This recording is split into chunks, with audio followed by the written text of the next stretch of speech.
E aí, pessoas do bem, olha só, hein? Estamos na reta final, coisa linda. E aí é aquela enxurrada de perguntas, é todo mundo naquele momento assim, e aí? O que eu reviso agora? E hoje eu quero conversar contigo sobre a revisão de política e de sociologia. Quais são os elementos que podem aparecer quando a gente fala em fenômenos sociais, análises sociais, tá bom? Então, quero que tu vá lá, pegue um papelzinho, pegue uma canetinha e coloque assim, ó, revisão, mundo edu, mundo filosofia, mundo sociologia, coloca lá os itens que a gente vai ditando, escrevendo e trocando ideia aqui com vocês. A minha primeira dica para que a gente possa fazer uma boa revisão é que tu tenhas domínio de um vocabulário básico. E eu sei que nessa reta final algumas palavras podem estar esquecidas na tua cabecinha. Então vamos lembrar algumas palavrinhas chaves que a gente já conhece, que a gente já viu e que tu vai ter que refrescar a memória. Exemplo: sociedade, Estado e governo. Sociedade, sinônimo de povo. Estado, sinônimo de instituição. Governo, sinônimo de gestão. Administração. Como é que eu administro o Estado? Quais são os elementos que podem aparecer na gestão do Estado? E por isso que o pessoal da sociologia gosta muito de diferenciar políticas de governo e políticas de Estado. Qual é a diferença de uma política de governo e uma política de Estado? Uma política de governo é aquela que dentro de um determinado período ela pode passar. Mudou o governo, mudou a política. Mudou a gestão, mudou a forma de administrar. Então isso é uma política de governo. Ela tem uma temporalidade. Uma política de Estado, ela independe de quem está no poder. Uma política de Estado, ela se implementa ao longo da governança. E independentemente se é o candidato A ou o candidato B, ela vai sempre permanecer. Então pensa sempre nisso. Sociedade, Estado e governo.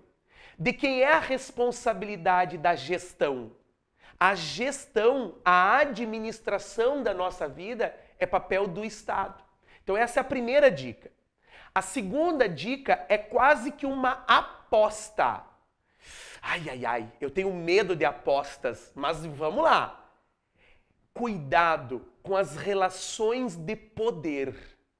É muito possível que você encontre questões envolvendo relações de poder. Tanto na história, na geografia, na filosofia, na sociologia. Porque poder e organizações relacionadas a poder é um tema transversal na prova do Enem. Então, vai lá e revisa. Poder não é força apenas. Poder é uma relação que existe nas macroestruturas e nas microestruturas. Ai, prof, eu não sei o que é uma microestrutura. A família é uma microestrutura. A escola é uma microestrutura. O hospital é uma microestrutura. Existe poder nas microestruturas? Existe, queridão, existe. E essas micro-relações de poder, muitas vezes, elas são comparadas. Eu ia falar uma palavra chique, vou falar uma palavra chique, elas são análogas às grandes relações de poder. E isso é uma dica legal. Imagina uma questão com dois textos que a gente chama de questão binária, texto 1 e texto 2. O poder na sociedade ou o poder do Estado e o poder dentro do colégio, o papel que a diretora exerce. Pode ser comparado, professor? Claro que pode. Pela força? Sim, pela força. Pela responsabilidade, mas principalmente pelas relações que permeiam. E se eles me perguntarem, prof, um autor? E se eles me perguntarem um autor que eu possa usar? Vai citar Michel Foucault. Michel Foucault é o cara que vai dizer que essas relações de poder, elas possuem uma microfísica. microfísica de poder, elas estão permeadas em todas as relações. Inclusive já caiu uma questão sobre isso na prova do Enem. A questão do panóptico, lembra? Né? Como que o poder se manifesta dentro dessa prisão circular. Então essa é a segunda dica. A terceira dica, o terceiro elemento que eu quero que tu revise são o chamado processo de construção cultural ou cultura. Cultura. Beto, tu acha que vai cair uma questão de cultura? Olha, vem uma luz divina na tua cabeça agora, tá? Tu abriu a prova do Enem, tu começou a ler a prova de ciências humanas e tu vai encontrar lá na prova do Enem de 3 até 5 questões falando sobre cultura. Cultura, queridão, não é um conjunto de ideias. Cultura é um conjunto de hábitos e costumes. Aqui no Sul, a gente tem um costume maravilhoso que, inclusive, agora há pouco eu estava tomando chimarrão. Coisa boa, né? Isso constrói a nossa identidade. O jeito com que a gente fala, o jeito com que a gente se expressa, a maneira com que a gente dança, cara. A dança são manifestações culturais. Então, a cultura constrói a nossa identidade. Eu posso ser educado dentro de um padrão cultural. Ele pode ser incutido na minha cultura. Endoculturação. Está dentro. É aqueles elementos que foram construídos ao longo da nossa formação. Eu posso ter um processo de assimilação cultural. Essa palavra é muito perigosa, viu? Porque a assimilação cultural é quando uma cultura mais forte ela incorpora elementos de uma cultura mais fraca e ela acaba sendo eliminada. Então, o processo de assimilação cultural muitas vezes é quase entendido como um processo de dominação cultural ou difusão cultural. Sabe o que é difusão cultural? É quando elementos de culturas diferentes convivem ao longo da tua formação e que tu sabe que são elementos de culturas diversas, mas foram incorporadas. Os hábitos alimentares, muitas vezes, são difusos culturalmente, tá? Então lembra, ó, cultura é um conjunto de hábitos e costumes que formam a nossa identidade. Beto, e se cair uma questão de patrimônio cultural? E se cair uma questão de patrimônio? Lembra, ó, patrimônio cultural é tudo aquilo que de alguma maneira é importante na construção histórica de um povo. Um prédio, uma ponte, uma rua que precisa ser protegido. Ele geralmente a gente diz assim, ele foi tombado. E esses dias uma menina me perguntou se tombar era destruir, acabar. E não, né, queridão? Quando a gente diz que um patrimônio ele vai ser tombado, é porque de alguma forma ele precisa ser protegido, preservado, para que esse patrimônio ele fique eternizado na história. E aí a Unesco vai lá e tomba o prédio, vai lá e tomba a rua, para que aquele patrimônio seja consolidado, construído na identidade cultural daquela localidade. Eu posso ter patrimônios que são ambientais, como é o próprio caso do Rio de Janeiro, que já foi questão do Enem, que precisa também ser protegido, que mostra a perfeita relação entre o homem e as belezas ambientais dos quais ele está inserido. Por isso, esse conceito de patrimônio cultural, histórico e ambiental é muito importante. Eu gosto muito do exemplo do queijo Minas, porque é o queijo Minas que é o patrimônio cultural? Não, mas é a forma, é o jeito, é a maneira com que esse queijo ele era construído. Então, essa é uma dica importantíssima. Vai lá e revisa conceitos associados à cultura. Existem algumas palavras que são bem chatinhas assim dentro da sociologia e que se aparecer dentro da prova, a gente tem que ter uma atenção redobrada. Por exemplo, estratificação. É uma palavra que a gente não costuma usar no nosso vocabulário, mas estratificar é classificar. Lembra? Inclusive a gente tem uma aula no Mundo Sociologia sobre isso. Vai lá e assiste de novo. Vai lá e dá uma olhadinha. Conceitos fundamentais da sociologia. Estratificação social é você pegar um grupo de pessoas e você organizar e classificar eles conforme o seu poder aquisitivo, conforme o seu grau de estudo ou de instrução, classificar sobre até mesmo suas raças ou etnias. Então, estratificar. Socialização. O que são meios de socialização? São os espaços onde a gente vai interagir socialmente, tá? Sociabilidade é a capacidade que o homem possui de viver em sociedade. Lembrem-se, dentro da sociologia existe uma discussão muito grande entre a importância dos direitos de cidadania e dos direitos humanos. Então, essa expressão, direitos humanos, ela vai estar na tua prova de ciências humanas, tá? Ela vai estar, eu não estou nem fazendo uma aposta aqui, eu estou sendo categórico, e ela precisa estar na tua redação. Então, olha a dica, olha o que eu quero que tu revise. Lembrem-se, direitos de cidadania são todos aqueles direitos civis, direitos políticos e direitos sociais que são garantidos e respaldados pelo Estado. Vou te dar um exemplo. Direito civil é aquilo que necessariamente o Estado ele vai regular. Ele vai interpelar. Direito, por exemplo, à liberdade de expressão. Direito de liberdade religiosa. Isso é um direito civil. O Estado vai me garantir o direito que eu tenho de conduzir o meu carro. Um direito político é o direito que eu tenho de votar, de participar. É a minha relação de pertença. Isso é um direito político. Agora, um direito social, é outra coisa. É o acesso à educação pública e de qualidade, o acesso ao saneamento básico, o acesso a poder ter direito à terra. Isso são direitos sociais. E isso tudo, de alguma maneira, está amparado pela lei.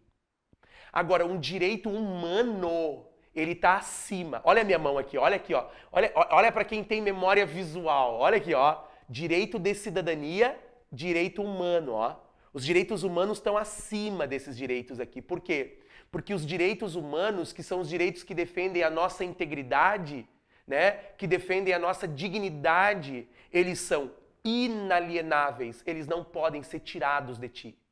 Eles são imprescritíveis, eles não vão acabar com o tempo. E atenção, eles são irrenunciáveis. Sabe o que significa isso? Mesmo que você queira renunciar a um direito humano, você não pode. E isso muitas vezes se discute quando a temática da questão é trabalho escravo. Imagina se cai uma questão falando sobre o crescimento do trabalho escravo no mundo associado aos direitos humanos. Vai lá e lembra, ó. Os direitos humanos, eles são irrenunciáveis. Democracia, palavra fundamental para revisar. Lembre-se, para que exista um governo democrático, é necessariamente o poder do povo? Essa é uma definição que eu acho extremamente frágil. Democracia é tudo aquilo que garante a participação das pessoas, em qualquer instância que for. Democracia depende de participação, seja ela direta ou indireta. Isso é democracia. Então lembrem-se, palavras-chave, tá? Poder, cultura, cidadania, direito, Estado, sociedade, governo. Vai lá e revisa vocabulário. Isso é muito importante. Ai, prof, eu tenho dificuldade de interpretar texto. Sabe por que às vezes a gente tem dificuldade de interpretar texto? Porque a gente não domina o vocabulário. E aí, no processo de tu interpretar a questão, se tu conhece o sentido da palavra, a interpretação ela vai ficar mais tranquila para ti. Tá bom, queridão? Tá bom, queridona? Tá lindo? Tá bonito? Tá redondo? Tá perfeito? Então deixa de lado agora. Pergunta final. Pergunta-chave. E autor? E teoria? O que eu decoro? E aí eu já disse isso, mas eu vou repetir, tá? Eu não gosto de decoreba, mas eu gosto de compreensão. Eu quero que tu entenda o contexto. Por exemplo, uma questão de política na Grécia. Política grega está dependendo da polis, o homem na cidade. A democracia não era ilimitada, não era para todo mundo. Era homem com propriedade naturalmente grego, mulher, criança, escravo, estrangeiro, não é cidadão. Então, dentro desse contexto, tu tem duas grandes teorias. Tem o Platão, que vai dizer que o legal é uma aristocracia, um governo dos sábios. Eu devo dar o governo para o homem mais bonito, no caso eu. Né? Eu devo dar o governo para o homem mais popular, no caso Bussunda. Eu devo dar um poder para a pessoa que é mais forte fisicamente, no caso a Dani. Ou eu posso dar o poder para quem tem mais conhecimento, mais saber, no caso Jojo. E aí eu pergunto sempre, quem é o melhor gestor? O melhor gestor é sempre o mais sábio. Governo do sábio, uma sulfocracia, Platão. Aristóteles gosta da democracia. Por mais que ele diga que a democracia ela é a mais vulnerável, porque ela se corrompe facilmente, tá? Mas ele gosta, porque ele garante a participação e a liberdade. No período medieval, na Idade Média, a gente vai ter as teocracias, o poder da igreja. A igreja não manda só na questão moral. A igreja não manda só na questão econômica. A igreja manda também no poder político. Quem é que coroa o rei? É a igreja. A igreja. Então, o poder está legitimado na fé. Uma teocracia. Quem é o bom governante? Aquele que tem fé, aquele que está próximo de Deus. Ah, mas e se ele não souber administrar? Não interessa, o homem tem fé. Teocracia, lembra? Mas, qual é aquele conteúdo que faltando uma semana para a prova, eu não posso, de maneira alguma, deixar de lado? O conteúdo é política moderna, formação do Estado moderno. Maquiavel, o primeiro cara que vai dizer que a gente vai separar o poder do Estado da igreja. O cara que vai dizer que para governar a gente precisa ser esperto, que em nome da manutenção do poder tudo é permitido. Eu posso roubar? Posso. Eu posso falar a verdade? Posso. Eu posso mentir? Posso. Tudo. Os fins justificam os meios. Maquiavel. Os teóricos contratualistas, a ideia do contrato, a ideia de um acordo político. O jusnaturalismo. Ai, palavra difícil. O que é jusnaturalista, Beto? Jusnaturalista é aquela ideia de uma justiça natural ou de um direito natural. Tu sabe, e aqui é bem legal, olha só que legal isso que eu estou te dizendo, e vamos ver se isso pode aparecer. Sabes que a origem dos direitos humanos está associada ao jusnaturalismo?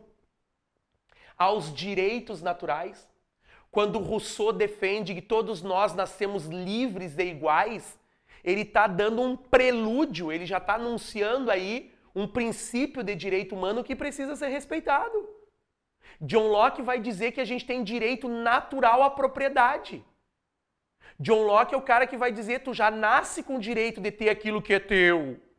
Mas aí o Estado ele te respalda, o Estado ele te protege. Então, jusnaturalismo e contrato social, isso é uma ideia que está muito presente no Estado moderno. E o Montesquieu, professor? O Montesquieu é o cara que separa o poder, tá? O Montesquieu é o cara que é um iluminista e que vai dizer que é muito bom, é muito salutar a gente separar os poderes, separar as responsabilidades. Né? Lá no espírito das leis, a ideia de que eu tenho um poder executivo, um poder legislativo, um poder judiciário. A defesa e a integridade pelas liberdades e pelos direitos individuais. Eu posso não concordar com o que tu falas, mas eu vou morrer lutando pelo direito de tu poder expressá-las. Isso é um princípio iluminista. Isso é a política moderna. Não interessa quem é o autor, mas interessa que essa é uma construção moderna. A partir de agora, na modernidade, é o homem como o centro. É o homem como centro. Pensa sempre assim.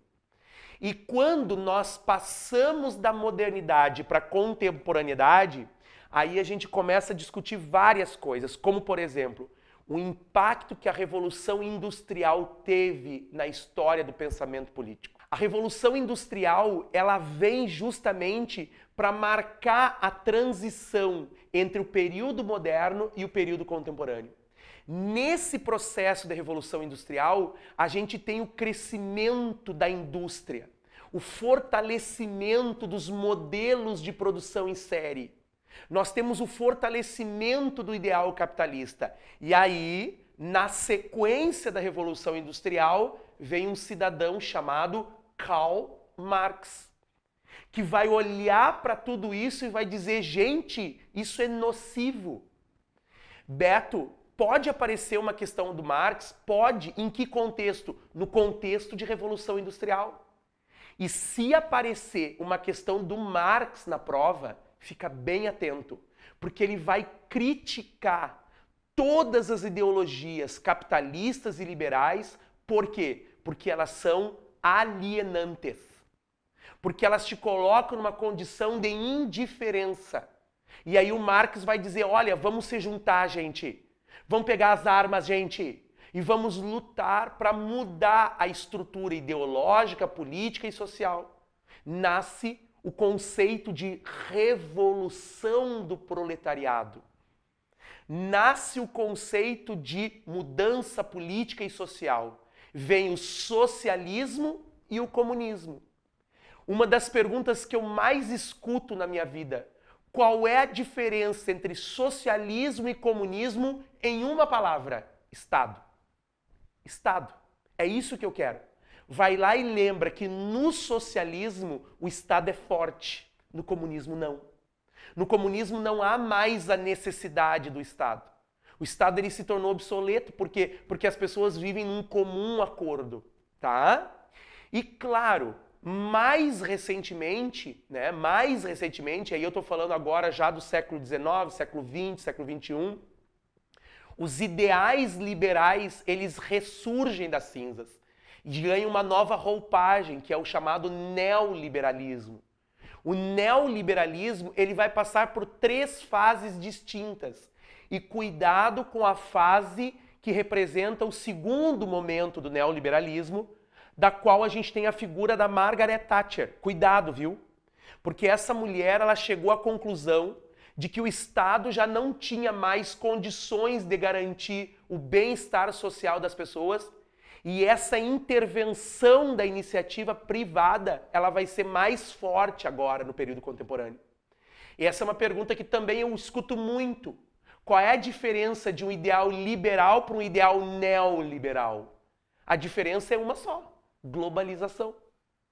Porque no neoliberalismo a globalização ela é muito presente. E aí nós construímos essa aldeia global. Nós construímos uma relação de comércio que transcende as questões geográficas. Por quê? Porque a informação é livre. Porque as relações comerciais são livres e aí o Estado diminui cada vez mais. O Estado mínimo, o Estado não intervencionista, permitindo a lei da oferta e da procura. O comunitarismo é um modelo de gestão muito contemporâneo e que, de certa forma, a prova também pode dar uma explorada. Tu viu quanta coisa a gente discutiu dentro dessa revisão? Política, ela representa basicamente 1/3 da prova de filosofia e sociologia. Vai acontecer ali entre 4 a 5 questões só sobre isso. Então, é um daqueles conteúdos que dentro da régua de proficiência, ele é considerado um conteúdo médio. Então, tu não pode te dar o luxo de errar, viu? Tu pode sim ter uma atenção especial, então vai lá e revisa essas questões, porque elas irão te incomodar na prova do Enem. Tá bom? Pensa, meu amor, pensa que agora, mais importante do que decorar a informação, a gente vai revisitar a informação. E se de tudo isso que eu falei ainda restou alguma dúvida, vai lá no teu plano de estudo, vai lá no Mundo Edu e assiste de novo essa aula, porque isso vai te refrescar a memória. 20, 30 minutinhos super bem investidos, tá bom? Um super beijo, sucesso e vamos juntos até o topo do Enem.